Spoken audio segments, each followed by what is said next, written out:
Another week of baseball with a new opponent strolling into town for the Long Beach Coast. Welcome into Tuesday for the Beach Ball pregame report. Jesse Cook with you next to Joey Miller. And hey, have you ever been to any of the zoos around here? I can't say that I have. Not yet. Not yet. Well, I can tell you that their animals probably don't hit as well as the Missoula PaddleHeads because the zoo is in town this week. Missoula taking on Long Beach for the first time ever. Yeah, it's the first time we've seen a Rocky Mountain region team come to the newest franchise in Southern California. Should be exciting to see how these bats readjust. The Paddleheads fighting for a playoff spot, and they're facing off against a team who's already in the playoffs. This might be a preview for what we might see in September. Absolutely. Missoula hanging on the outside of the playoff picture, but it's not easy for these mountain teams to come down south out of their thin air and hit baseballs down here at sea level. Teams from up north average just about a home run extra per game as opposed to those down here on the shoreline. Yeah, and obviously that has everything to do with altitude. But with this particular team that has had players like Adam Fogel, like Roberto Pena last year, they're no longer with the team, but they led the league for the longest time in career home runs, and that's because their home ballpark has a bit of a shorter fence, so one could make an argument saying that it's a bit of a Mickey Mouse stadium. But that's neither here nor there. It's going to be a new challenge with better pitching that they have to face here, with better breaking movement in this lower altitude, but that also could benefit their pitching as well. Well, I don't know about Mickey Mouse Stadium, but maybe a Rocky and Bullwinkle Stadium. True. Because they are moose. They are the paddleheads. That's what a paddlehead is. It is a moose. And I have to say that while I love the Coast branding, all of their logos with the moose, with the fishing wire wrapped around his antlers, or going fishing in the state of Montana-sized lake, I'm a big fan. Yeah. I'm a very big fan of that. And they've gone through a pretty consistent scheme over the last few years, especially because they've had one guy in charge the entire time. Yeah, Michael Schlacht, who's in his 6th season with the Pioneer League franchise. 6 seasons into MLB Partner League era baseball. He's seen it all. And with that kind of experience, he knows what he's getting into each year, even when he has to lose some of his core players like he did this year. Michael Schlacht was the 2021 Manager of the Year. He won the very first Pioneer League, MLB Partner League era championship. So he's seen a lot in this league. He knows how to approach it. But this is a uncommon ground with a Southern California team. This is the first time he's been here, so maybe he's up for a bit of a different challenge today. Well, one of the easiest ways to get acclimated to playing down here where the ball doesn't travel further is making sure you're disciplined at the plate. Well, no team has done that well. No team has done that as well as Missoula. You know how you wear glasses? I don't think they need them because they lead the league in walks and they've struck out fewer than any other program. And this is going to be important for the fact that the starting 6 for the starting pitching for the Long Beach Coast has one of the top strikeout percentages. So it's going to be a back and forth, I'd say. Yeah, unstoppable force versus immovable object. But you know who moves all over the base path? The Pioneer League leader in stolen bags, Emilio Corona, with 39. He's been really the only player in the lineup getting Long Beach on the board early over the last few games. And he's made a pretty significant impact. We recall in just this past weekend, he scored all 4 runs for the Long Beach Coast, but it was all for naught because it eventually led to the knockout round. The Oakland Ballers took the last 2 games of that series. Now in the second half, they've lost 2 home series, which is something that did not happen in the first half. So right now, Coast Bats need to wake up. Emilio Corona can certainly do that by getting on base. Well, you know what? I've had my coffee today. You've had your caffeine pouches, and the team as a whole has had a good day off to rest. So maybe those legs are back to burning for a little bit more. Here's Emilio Corona talking about the run he's been on. Another week of home games, another new opponent. What's the mentality seeing Missoula for the first time? I think kind of stays the same. Obviously, we kind of want to get back on track as an offense, and so I think it's a good kind of fresh start to see some new arms and bring a new team in that we haven't played all year. So that always brings a little extra excitement for us. And Emilio, how does 5 hits over a 3-game span sound? That'd be good. I'd love that. That sounds great. That was good. That's what you had this past weekend. And more importantly, a lot of those hits came in the first couple innings. How important is it for you guys to get on the board first? I think super important just to kind of help kind of get our team out of our offense out of the little rut we've been in. I think scoring early this week it would be super important just to kind of get those vibes up and get us on a good start every night.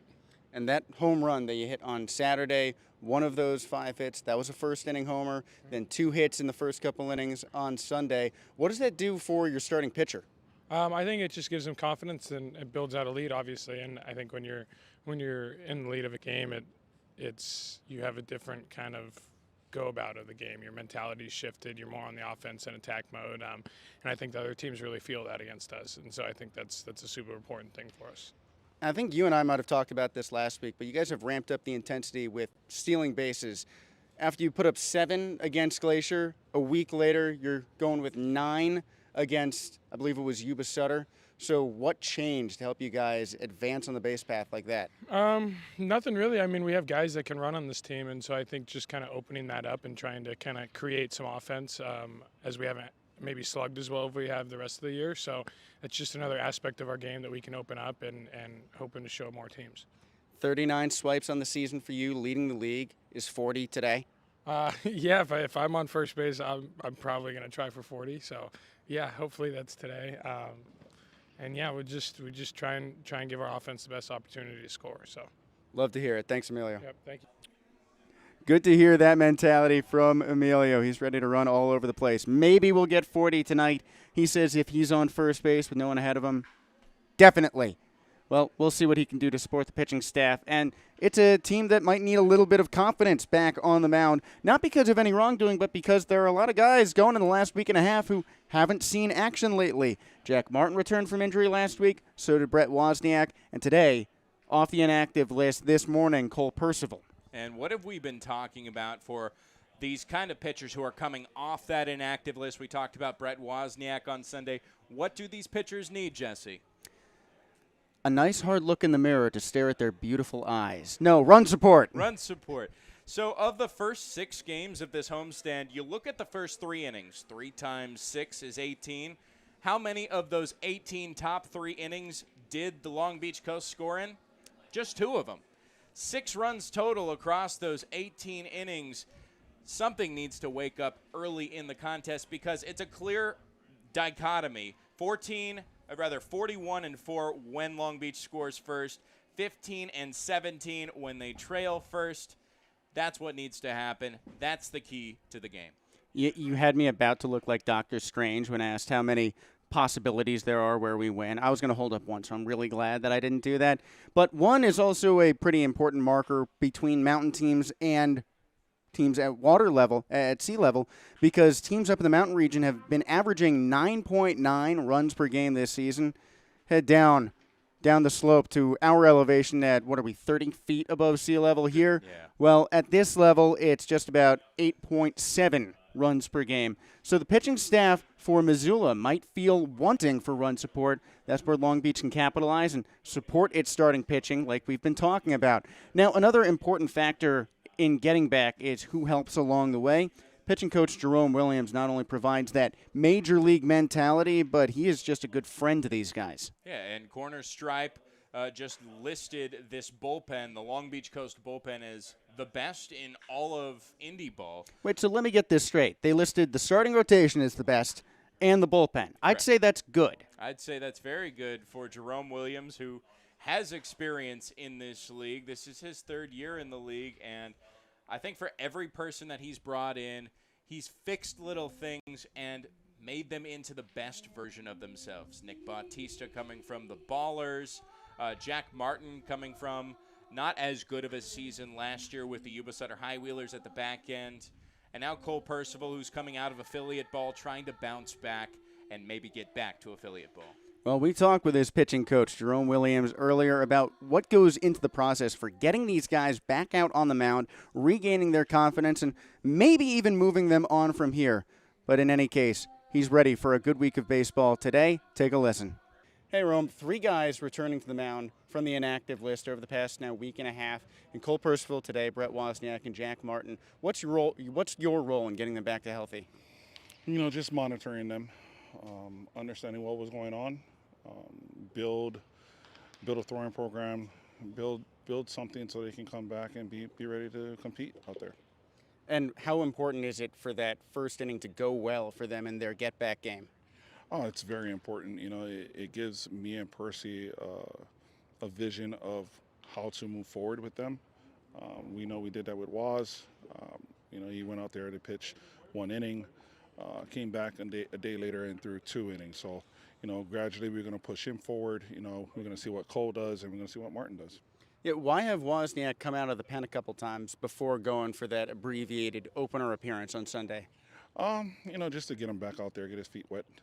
You know, it's hard to do that kind of rehab, you know, to try and get a live ABs, right? So we used the game as a live AB, you know, get his feet wet, get him back on his feet, and then hopefully we can keep on moving him forward. And talking with Jack Martin over the weekend, he said that he was ready to go out of the bullpen on Sunday if needed. How often is the next day's starter ready to lock in like that the day prior? You know, for some guys, you know, they're going to be competitors. I was a competitor myself. You know, I pitched in the bullpen. I pitched as a starter. I always wanted the ball.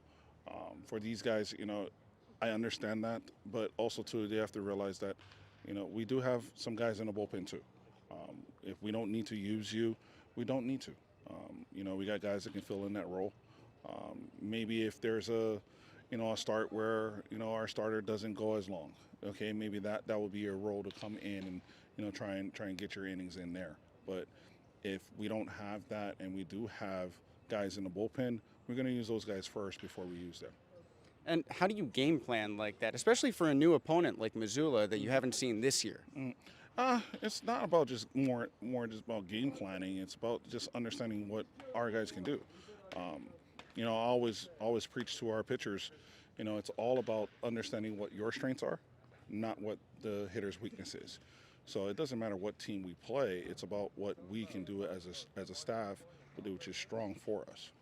And I just saw you in the batting cage. You were taking a couple cuts. How are you doing if you enter the game as a hitter instead of your pitching appearance like last month? I'll put a bunt down. That's it. I ain't going to swing the bat. No doubles like your major league career? No. And I'm not going to swing a bat and break it. I might as well just put the ball down and, you know, move a guy to second so the leadoff guy can get his RBIs.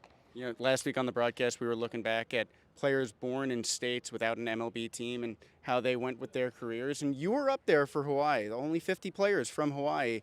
And your hitting numbers were, I'm not going to say they were in the better half, but they were definitely one of the more efficient lines.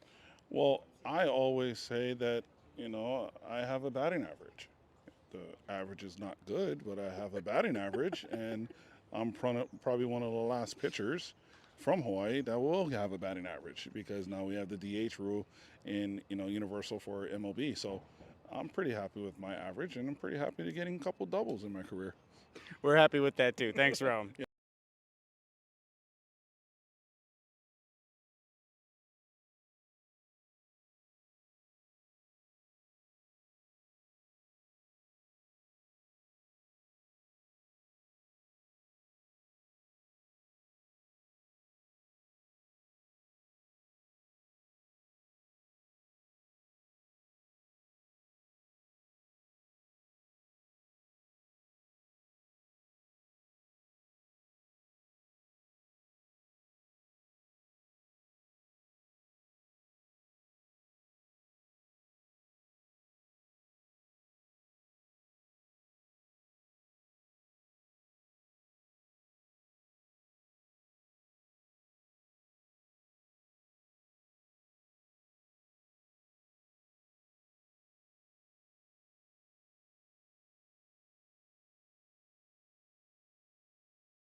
1-2 count, 3-1 Paddleheads, top of the 5th inning.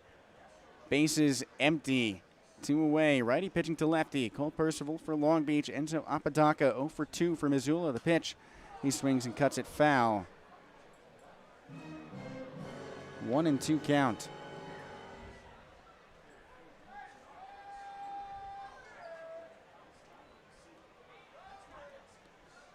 Percival operating at a deficit. Long Beach allowing 3 runs to score in that 2nd inning. 1-2. That bounces. The first 2 of those came around when Michael Kazuski knocked a single into right field that escaped Matthew Bartowell and allowed both the runner on first, Xavier Casarilla and Kazuski, to come on home.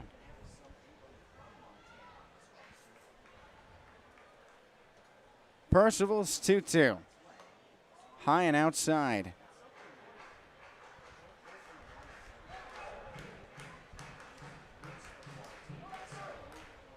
Full count. 2 away. Base is empty for the leadoff man. Percival perches the baseball in his tan mitt at his belt buckle. Whips on home. Swung on and fouled over the backstop. Apodaca keeping himself alive. There's a reason he's number 8 in the league in walks this season. He's drawn 6th place in the league. 10 behind his teammate Michael Kazuski in 4th with 77. The 3-2. He swings and fouls it off again.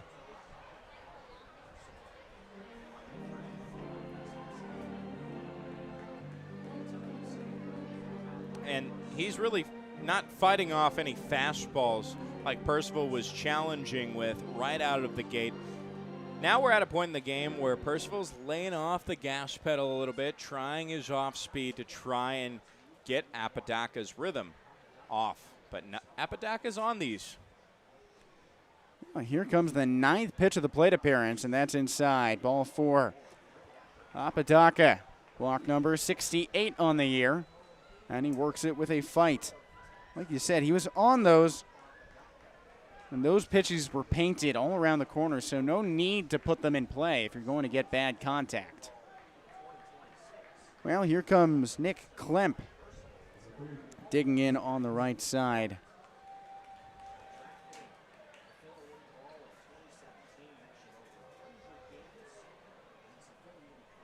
Righty-righty affair with Klemp, a .330 hitter.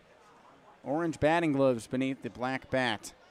Percival rears back. Swinging a chopper out to second, rather to short. Anthony Mata flips to the keystone for out number 3. Jacob Jablonski closing his mitt on that one. We move on to the bottom of the 5th inning. We'll get the answer to the Cook quiz. And, oh yeah, the top of the order for a Long Beach team that needs the services of the league leader in on-base percentage and Eddie Pelk. 3-1 Paddleheads. We'll be back on the Long Beach Baseball Network.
Taking you back to Long Beach, California, underneath purple skies. 3-1. The Missoula Paddleheads lead the Long Beach Coast heading into the bottom of the 5th inning.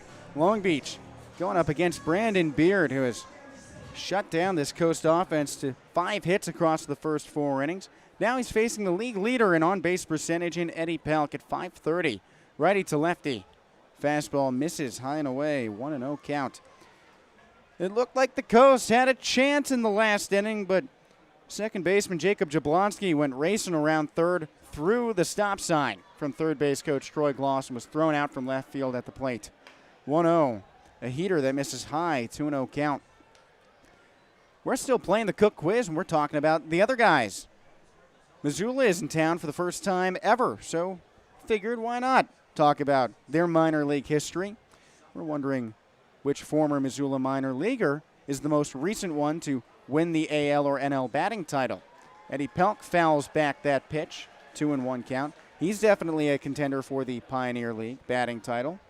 Of course, the record is held by his teammate, Benjamin Rosengard, who last year set it with a .463 mark. Though you're talking about the modern era, I think that probably eclipses into the affiliate era as well. Benjamin Rosengard, when we're working on the record book this past offseason, we called it the Rosengard rule, where you had to cut off at a certain amount of at-bats for qualification. And it was 75 decided on the record book. 2-1, Pelk swings and fouls it to the third base side. That one hooking towards the netting, and it lands out of play. Ooh, 2-2 count. It bounced off the netting into was that Brent? a Long Beach Coast cameraman's hands. Brent. Look at that. He got it in the air, too. Or rather off of a bounce, and he gave it to a kid.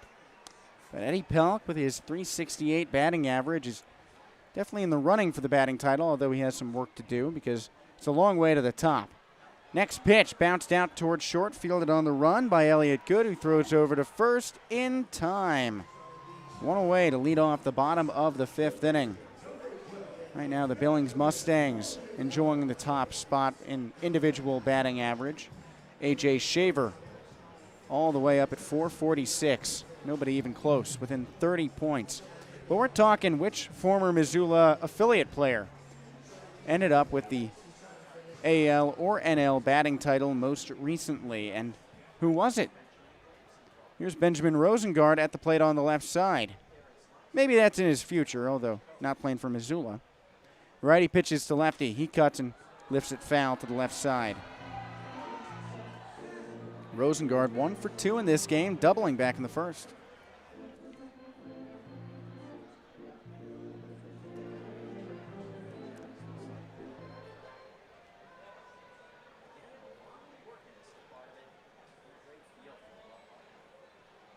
Out of the stretch.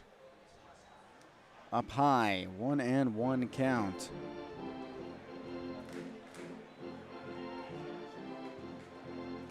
And the answer to this question, I'll tell you, much like Missoula's catcher, Sergio Gutierrez, is from Venezuela. Next pitch, inside and low. 2-1 count for Rosengard.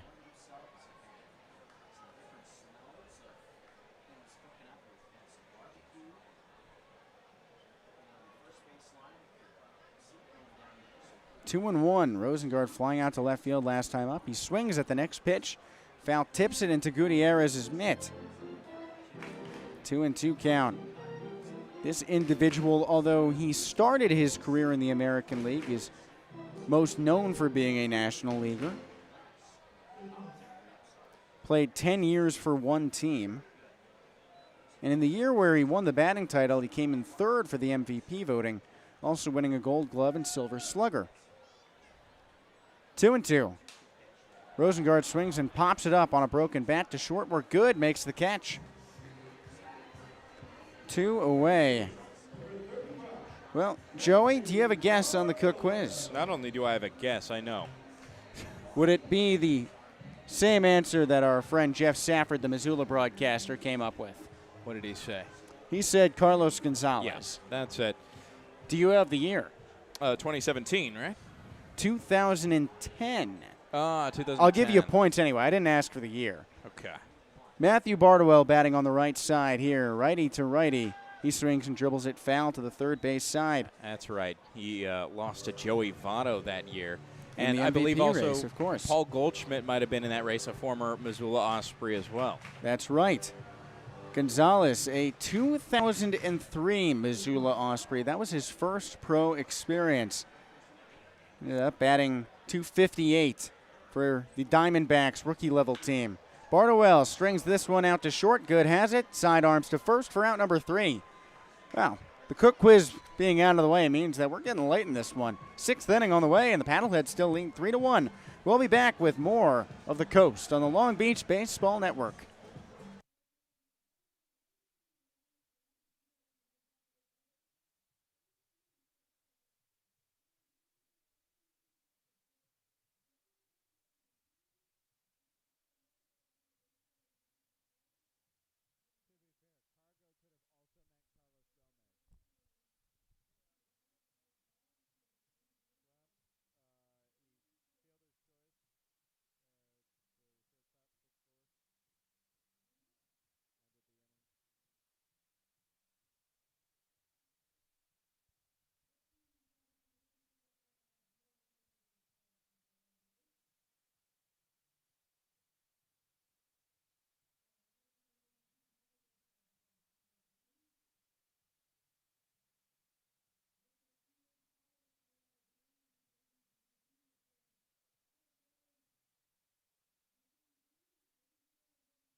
Cole Percival's welcome back to the Coast has been an extended one as he moves on into his 6th inning of work. Top of the 6th on the way. 3-1 the Paddleheads lead, but the Long Beach starter back out there after missing the last 2 weeks on the injured list. Righty Cole Percival getting set to pitch to left-handed hitting Bryce Sermonelli. There's a pause as home plate umpire and crew chief Neil Turner needed to say something to one of the ball boys who may have gone to the wrong dugout. It's confusing. There's 2. Although he was meant to be in the one with the dark jerseys on the third base side. Well, now we go. Percival from the stretch. Sermonelli swings and lines it to left field. Eddie Pelk stumbling, chases in and makes the catch at his chest. A delayed start to the frame and a first at-bat that more than compensates for it. Eddie Pelk making the catch on that first pitch liner. That brings up Xavier Casarilla, second in the Pioneer League with his 28 home runs behind Jeter Ibarra, who we talked about earlier. Played for Oakland at Long Beach this past weekend. Righty-righty affair. The pitch called for a strike, low and away on the curveball, challenged by Casarilla. And he's on it. This Red Pocket Mobile ABS Strike Zone Challenge is successful as announced by public address announcer August McAdoo. So that strike is overturned to a ball. Percival, glove at the belt, staring down Casarilla. Kicks high. Watches the curveball, which this time falls for an irrefutable strike. Casarilla, a 20th round draft pick of the Cardinals back in 2021, elected to play college ball at Wichita State instead. 1-1 pitch. He swings and lifts it to left field. And shallow. Eddie Pelk chasing in. He's got this one. 2 balls in play, 2 swings, 2 catches from Eddie Pelk. Nobody aboard in the top of the 6th inning. 3-1 Paddleheads. Here comes Michael Kazuski, the LaGrange, Illinois product. Played his last 3 college years, 2023 to 2025 at Kansas. He did redshirt his freshman season elsewhere at University of Cincinnati. Righty to lefty. Checks his swing. That's a strike. 92 miles per hour on the heater. 0-1 count to 1-for-2 Kazuski, whose single in the second inning played the catalyst in what is now a 3-1 lead for Missoula. 0-1. He cuts and lifts one to left field. There's Eddie Pelk, and guess what? He's got this one too. 1 inning, 3 balls in play, 3 catches for Eddie Pelk. 3-1 Missoula. Let's move on to the bottom of the 6th inning with Eddie Pelk coming up now. It's Cuba Bess, Emilio Corona, and Cooper Vest. He can't do everything. We'll be back on the Long Beach Baseball Network.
Down a pair, the Long Beach Coast head up to the plate in the bottom of the 6th inning. The Missoula Paddleheads in the field lead 3-1.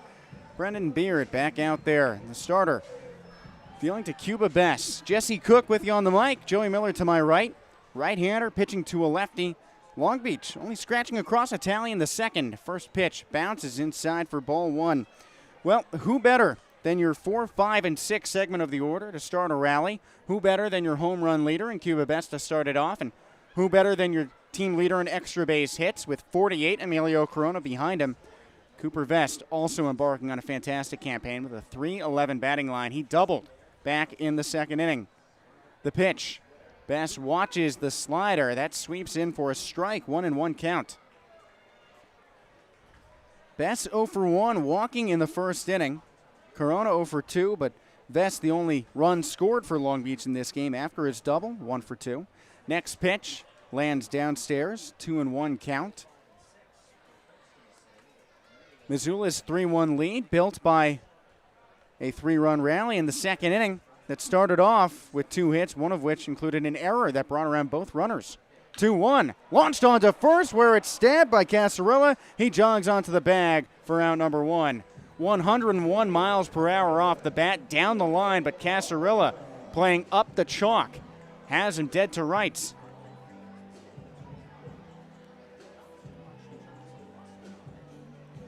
Well, after that feat of defensive athleticism from the former Astros prospect, after that, it's Emilio Corona's turn at the plate here. We talked to him during our beach ball pregame report, which, as mentioned earlier, you can always catch 20 minutes before first pitch, and told us that early aggression is one of the most important parts of the game. Righty pitches to righty, he swings and pops it up behind second base. Winning back, Will Bermudez, the former Alaska Leaguer. He makes the catch. A champion with the Anchorage Glacier Pilots in 2023. Bermudez and Missoula chasing a similar dream this year. The rookie working for the Paddleheads, who currently sit at second in the second half standings, occupying a playoff spot just a game ahead of the Boise Hawks. Long Beach locked up its playoff spot by winning the first half pennant with the best record in the history of the MLB partnership era in the first half at 37-11.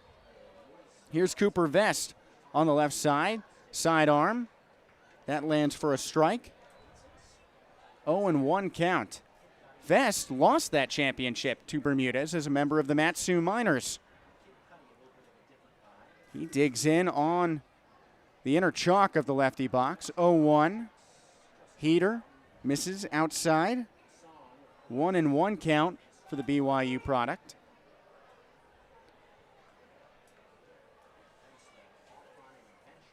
Purple skies have faded to black here in 80-degree Long Beach. 1-1, swinging a high drive down the right field chalk.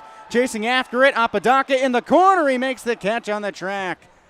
Vest charging that one to the furthest reaches of the yard, but Apodaca tracking it down, and Long Beach is retired 1-2-3 for the third time this game in the second inning in a row. We move on to the top of the seventh. 6, 7, and 8 in Bermudez, Yukamoto, and Good due up for Missoula with Joey Miller on the mic for the last 3 innings here on this Tuesday night on the Long Beach Baseball Network.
Final 3 innings of baseball to kick off this series opener, or rather to finish it out. Joey Miller, Jesse Cook here on this Tuesday night. Really sizable crowd here on this $2 Tuesday, also Filipino Heritage Night. 3-1 is the score. The Paddleheads have led since the top of the second, and the third inning is the only inning where any one of either side has touched home plate. It's been scoreless throughout the past 4 full innings. 1-0 count on Will Bermudez. Swings at the next pitch, foul ball back, but it's a strike all the same. A 1-1 count. Cole Percival in the middle innings. 2 of those innings, he had a 6-pitch out. And a 1-2-3 face the minimum sort of frame in the 4th and 6th. Again, 12 pitches combined in just those 2 innings alone. 32 in the top of the 5th, but both pitchers keeping their pitch count very low. Strike on the inside zone to Bermudez, who just ended or helped end the previous half inning on the 8-pitch bottom of the 6th. Something's got to get moving for either side. For Percival, he hopes it's not him. Foul back to the backstop for a continued 1-2 count. Bermudez, a fearsome hitter. I forgot to mention that when he won the championship with the Glacier Pilots, he actually homered in that game to boost the team to victory. So he has a knack for the big moments, I would say, and Missoula is in need hanging on to a playoff spot by 1 game. 1-2. Fouled off third base side, and when he won that championship, Cooper Vest saw a very familiar perspective currently hugging the first base line on the lefty at the plate. He was on the losing side of that championship, as Jesse mentioned. Although Vest knows how to pull together in the big moments, he walked off the Utah State Championship as a high school freshman with a home run. 1-2. Fastball, but he gets a piece of it. It goes backwards once more. Yeah, Dixie High School down in St. George enjoying a Vest bomb. I believe that was, 2021, maybe 2020. Bermudez back in the box. Nobody on, nobody out in the top of the 7th. Percy trying to work through his 7th inning. Misses low and inside on the breaker. After 3 straight foul balls. Tries to jam Bermudez, but Bermudez not fooled. He's 0 for 2 today. He does account for one of the 4 strikeouts on the night by Percival. Rather 5. 2-2 on the ground towards the second baseman, Jablonski. He'll get it to first to the aforementioned Vest for out number 1. It's now 5 straight retired for Percival. Up comes Yukamoto. Yukamoto, one of the 5 hits on the night. Right now, both teams have the same amount of hits.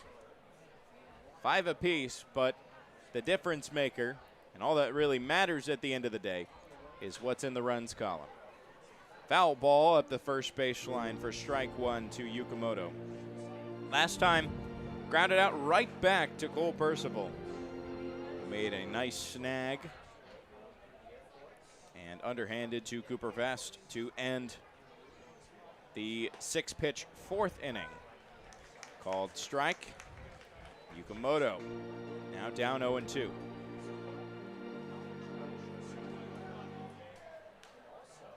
.337 batting average heading into tonight.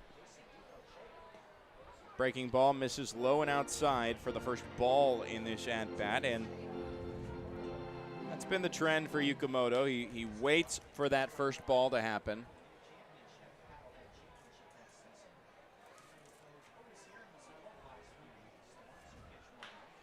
And then he gets one off the end of his bat. Mata ranges over to his left, throws on the move to first in time for out number 2. We talked about the fluid range of motion that Anthony Mata had. And again, that's one of those ground balls up the middle where you have to get over, but you have to get ready to set your feet right. He kept low in his stance and fired a strike, as he has done all season long. The Lemon Grove product getting it done for out number 2.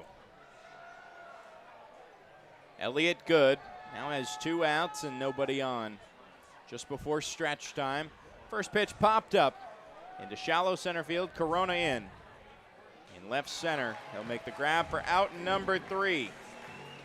Percival, 7 straight retired and back-to-back innings facing the minimum. Now we head into stretch time, and after Take Me Out to the ball game, we'll be right back in the bottom of the 7th. 3-1, still Paddleheads on top on the Coast Media Network.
Well, here at Blair Field, there have been a lot of firsts, and now we just witnessed another one after Take Me Out to the Ball Game. A proposal, and I believe a successful one at that. Congrats to the newly engaged couple here at Blair Field. And hopefully the Coast can pull out a win on such a special night for those two. Looks like they had a kid together, and congrats to those two. Jacob Jablonski takes a strike from Brendan Beard, who's still on the mound in the bottom of the 7th. Both pitchers keeping their pitch counts pretty consistent throughout the past couple of innings. But right now, Cole Percival just got over 100, so we'll see if it's time to go to the Jared Weaver bullpen in the 8th, or if Troy just wants to trust his kid out there to try and hold the line and potentially put himself in line for a victory. That is, if the Coast offense can get to work. A line drive into the glove of Good, just has to make a little butter. Out number 1 on the 3rd pitch of the bottom of the 7th. David Whittle will be followed by Anthony Mata. Mata, who is impressed defensively and offensively. Mata accounts for the RBI, the lone run on the board for the Long Beach Coast tonight. Whittle, a foul ball towards Mata in the on-deck circle on the first base side.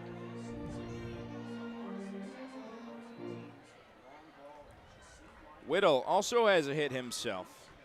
Part of 3 straight hits in the 4th inning to kick off a 2-out almost rally. But then a put out on Jacob Jablonski, who tried to challenge the arm of Yukimoto. Soured things. 0-2 count now on Whittle. He calls for time. Steps back into the right-handed batter's box. Moreno Valley product looks for the 0-2 and misses. At a swing and a miss. It's the 2nd strikeout only for Beard. The first since the 3rd out in the bottom of the 1st. Nevertheless, it gets out number 2. Well, it's interesting to see how these pitchers switch up against different teams, because we talked about it earlier. Beard has struck out 15 batters over his other 2 appearances in August, but today he's forcing lots of contact. Now 8 straight retired for Anthony Mata, hoping not to make it a full way through the lineup if he can prevent it here. First pitch to the shortstop is in the strike zone. At an 88-mile-per-hour fastball, the velos staying consistent for Brendan Beard. Still around that 88-89 mark. Nothing has really left the infield over the past 8 batters, except for one. A fly out to right field by Cooper Best that ended the 6th inning. Foul ball now on Anthony Mata, gets it to 2 strikes. Could Beard finish out another perfect frame? So far, 3 batters faced. All 3 have seen an 0-2 count and then have been retired on the very subsequent pitch.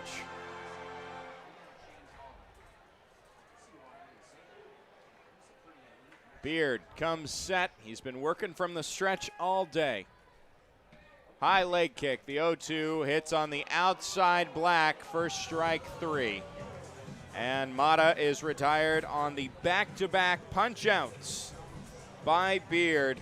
Make that a 9-pitch inning this time around for Brendan Beard. Still his team with a 3-1 advantage now heading into the 8th.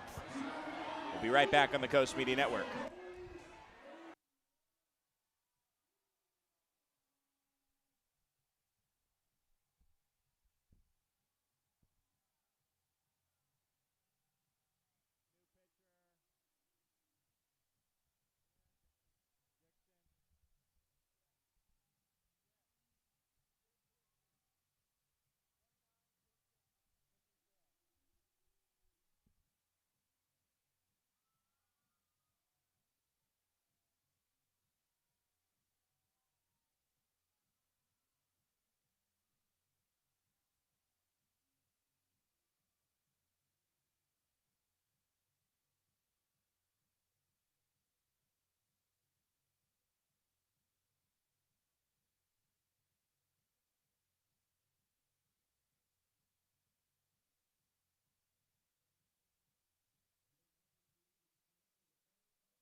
First call to the bullpen happens in the top of the 8th. A lefty on the mound now for the Coast, who still trail 3-1. It's going to be Jake Dixon to replace Cole Percival. Joey Miller, Jesse Cook, 95 pitches for Cole Percival in those 7 innings. A fantastic outing outside of the fact that he is currently in line for the loss should his offense not be able to get back here. Sergio Gutierrez, the 9th spot, takes a strike, a called strike 1. And Percival finished things out pretty strong. Retired the past 7 in a row, facing the minimum over the past 2 innings, his final 2. Swing through a fastball outside with some outward movement for strike 2. Jake Dixon coming into the game as one of the 2 lefties out of the pen, the more experienced of the 2. Jackson Bird, the other one. We last saw Dixon a couple of times against the Ballers, where he gave up 2 runs across those 2 appearances, neither of which went a full inning. 0-2, check swing. They revert down to first base, but Pete Saucedo says he held up. It's a ball. And making Gutierrez switch sides of the plate before the top of the order may have been part of the plan here for Troy Percival. Swap around someone who's already doubled. Gutierrez fouls the next pitch back. Still a 1-2 count on the Venezuelan and the 3-year indie baller. Reached as high as AAA with the Reno Aces back in 2022 with the Arizona Diamondbacks organization. Dixon goes at it with the 1-2 and gets a swing and a foul ball into home plate to stay alive. Had that been just a little further outside, that might have gotten past his lumbar. So he stays in the fight. Gutierrez came into this game just under the 300 benchmark in his batting average. One of very few on the roster to be under that 300 mark. And now it's going to drop a little further on a swing and a miss. Out number 1 recorded by Dixon in this first relief appearance against the Missoula Paddleheads. Back to the top of the lineup, Enzo Apodaca. Cole Percival finishes his line, by the way, 7 innings, only 5 hits. And those 5 hits only came in the 2nd and 3rd innings. From the 4th to this current point, the Paddleheads have not entered into that hits column since a single by Nick Klempt. Nick Klempt, who's currently in the on-deck circle. Enzo Apodaca takes strike 1. Dixon bends over atop the rubber. Ground ball, soft ground ball to Cooper Vest on the right side, and it's going to be a close play, but it benefits Jake Dixon, who gets to the bag in time for out number 2. Down to the wire call there. Pete Saucedo saw Dixon's foot touch before Apodaca burning up the line. Nice play there by the lefty out of Clovis, California. Now here's Nick Klempt, who we mentioned is the last time the Paddleheads got into the hit column. He is currently 1 for 3 tonight. Klempt takes the first pitch on a sinker, low and outside for ball 1. Only hit 1 pitch in his last plate appearance. That one ended the 5th inning. He had a 2-out approach with a runner on, but the fielder's choice ended the 20-pitch inning. Line drive into center field, and Corona's under it for out number 3. Dixon carries on the trend that Cole Percival left for him. Another 0 on the board, and that's now 6 straight zeros on the board for the Long Beach Coast defense. Now, let's see if the Coast can break that trend on the other side of this break. In the bottom of the 8th we go. Coast Media Network, 3-1 Paddleheads. We'll be right back.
into the bottom of the 8th, and right now it has been scoreless, absolutely scoreless, since the bottom of the 2nd. That's 6 straight zeros on the board for the Coast defense. Jake Dixon just finished out the top of the 8th on a 1-2-3 approach. And now the number 1 spot, Eddie Pelk, who leads this team in the on-base percentage category, has yet to reach tonight. He's 0 for 3. Brendan Beard is working deep into this game. He's kept his pitch count low. Pelk pops up the first pitch into right center, and the center fielder Kazuski makes the grab for out number 1. That is now 10 straight retired for the starter, Brendan Beard, who had a couple of complete games last year for the Missoula Paddleheads. 2. And he also, one of those complete games, by the way, was a shutout. That will not be the case tonight, because Long Beach did get on the board to deny the shutdown inning in the bottom of the 2nd. Rosengard takes the first pitch inside for ball 1. Rosengard, who accounted for the first of now 5 hits, is going to try for another one. He's 1 for 3 to this point. 1-0. Shows bunt, pulls back quickly when he sees a breaking ball miss outside for ball 2.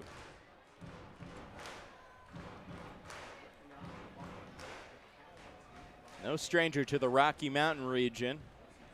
Rosengard, the past couple of seasons in the Pioneer League, were spent out there. Called, strike right down the pipe. 2-1 count. He spent 2025 with the Chuckers. The year before that with the Grand Junction Jackalopes. 1 out, nobody on. Here's the 2-1.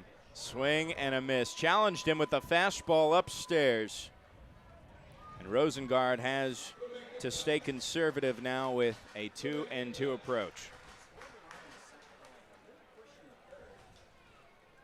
Has flown out to the outfield, shallow outfield, his last time up.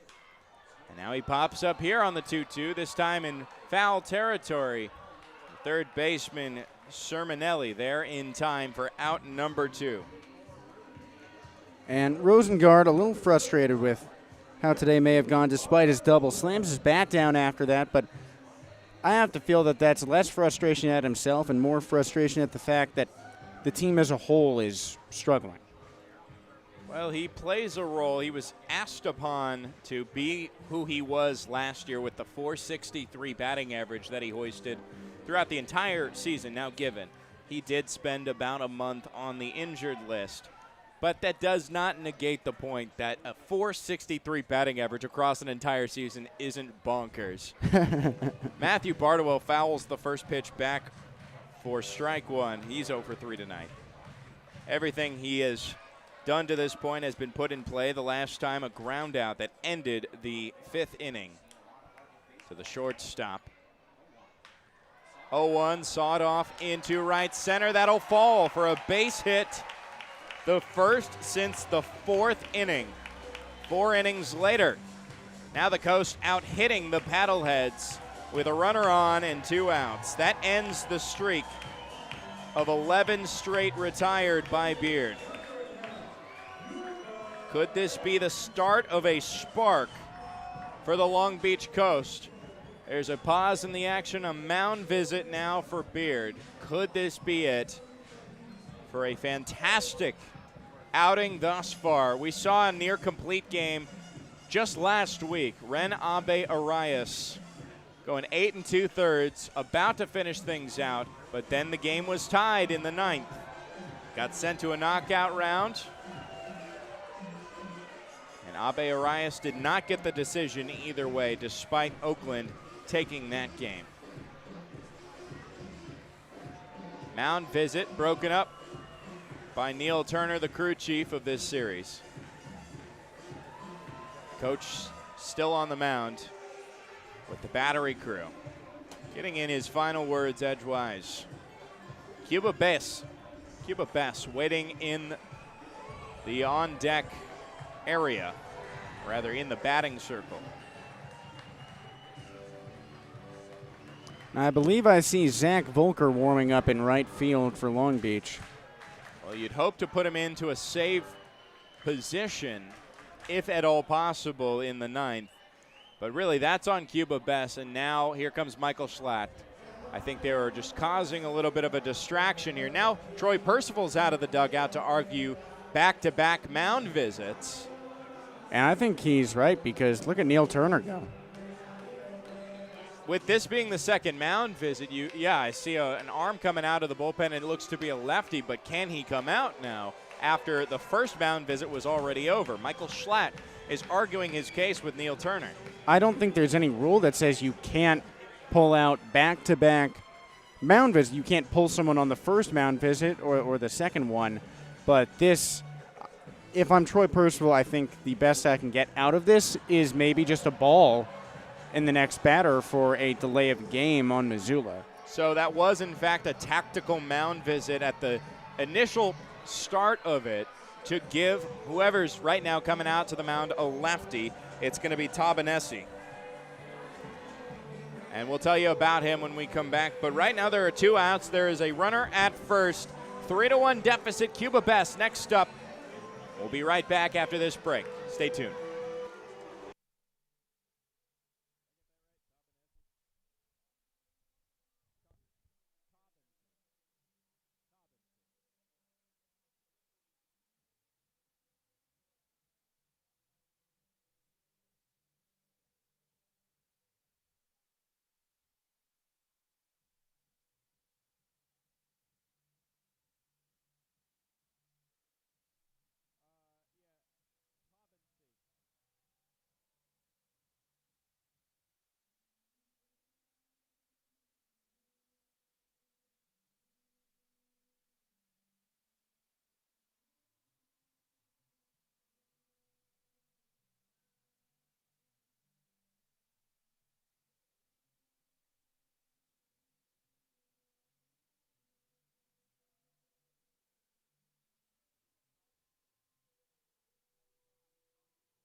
They're going with Tabansi, but right now there's a delay in the action. Michael Schlatt is talking with the crew chief, Neil Turner, in a heated debate because Brendan Beard, who was on the mound with 2 outs here in the bottom of the 8th, had a mound visit. Initially, a nothing mound visit. Now Tabansi being taken off in exchange for Brendan Beard, so we're going to have to scratch that from the record book. Well, they might just have him throw 1 pitch. I think that's going to be the case here to Cuba Bess, because the argument was that because the mound visit was already made, he had started to leave. The intent was to give Tabansi enough time to warm up in the bullpen, the Steve Traxel bullpen, which he has to saunter off to. And now Brendan Beard will need to throw at least, like you said, just probably 1 pitch here to Cuba Bess before Tabansi can officially come into the game. Well, I mean, Schlatt did send Tabansi all the way back to the bullpen. Could have just had him join him in the dugout and then hop out a pitch later. So maybe Beard's going to go for this full at-bat. Trying to play the semantics game here in the rule book. Beard getting some warm-up pitches, but he's already had 94 to do so. 94 pitches to this point. The last was a single to Matthew Bardowell, where he currently stands at first. That was the first hit since the 4th inning by Anthony Mata. Since then, there have been 11 straight retired by this man on the mound. Of his first 7 innings of work, none of those innings have crept over the 20-pitch mark. Now Neil Turner going over to talk to Troy Percival, who has given him some lip after that decision there by the Pioneer League veteran Michael Schlacht, rather. Pioneer League veteran Michael Schlacht in his 6th season with the Missoula PaddleHeads. No stranger to this league and no stranger to strange moments like this. Troy Percival, his 3rd season in this league. Schlacht still out there, standing menacingly over Neil Turner. He's got about 6 inches on him. Having a spirited conversation. Schlacht looks to be understanding, but perhaps still arguing a case that is a moot point, because if you're just going to continue this chat, then why have a baseball game? Is this a conversation or a baseball game? What are we doing here? Well, I'm trying to figure out where this rule is in the book. Is this maybe one of the unwritten rules of baseball where... Well, no, it's got to be written somewhere. Yeah. Otherwise, they wouldn't tell them not to make that change. Right. You can tell someone, yeah, it's an unwritten rule. Don't showboat. Don't swing on a 3-0 pitch and then pimp your home run. That's up for debate wherever. There has to be a written rule about this, and I got to tell you, I'm having trouble locating it in the Pioneer League rulebook. I'm sure it probably is in here, but this is such a weird one to use to postpone action. I'm seeing Neil Turner. I'm trying to read lips right now and see what I can relay to you that is safe for broadcast. I think I heard a couple full of and horses. Just, you can fill in the rest. The crowd now chanting, "Let's play ball," and I agree with them. And I think that's what's going to cause this TED Talk to expire. Oh, so now this game is under protest by Michael Schlacht. Huh.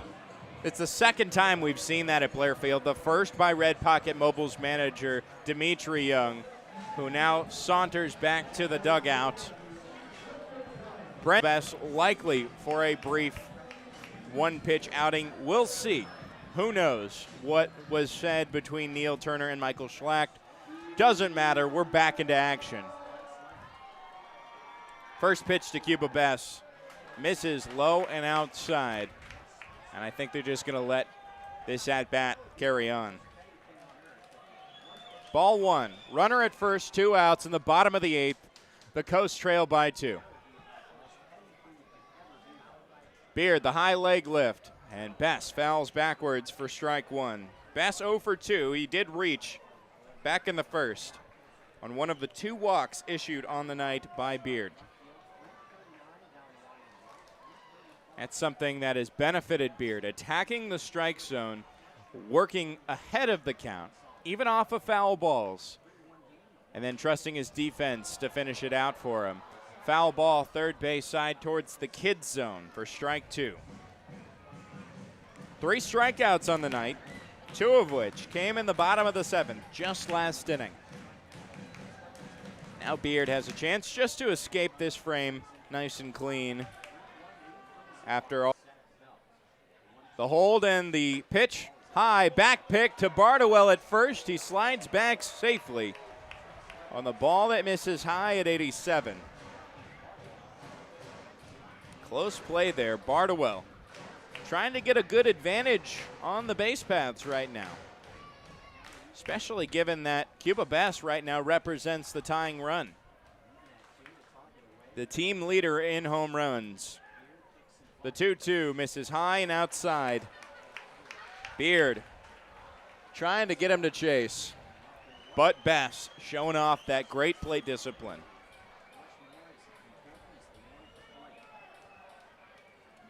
The count runs full on the veteran Cuba Bess.